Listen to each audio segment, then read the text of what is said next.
पण मग असं जर असेल तर नेतृत्वाच्या कसोटीच्या समोर मुंबई गोवा महामार्ग अद्यापही रखडलेला का असतो आणि नेहमी हा प्रश्न गडकरींच्या समोर येतोच. पहिली गोष्ट, हा मार्गच मुळात महाराष्ट्र सरकारच्या PWDने बांधायला सुरुवात केली. भुजबळ साहेब मंत्री होते 2009 साली.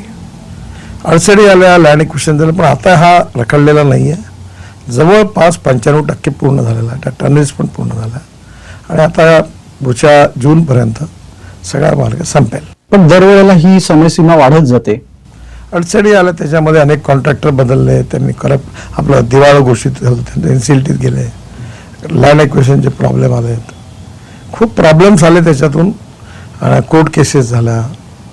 आता या सगळ्या याच्यावर शेवटी ही गोष्ट खरी मी मान्य करतो आणि हा सुरुवातीला बांधायला दिला होता तो महाराष्ट्र सरकारला दिला होता.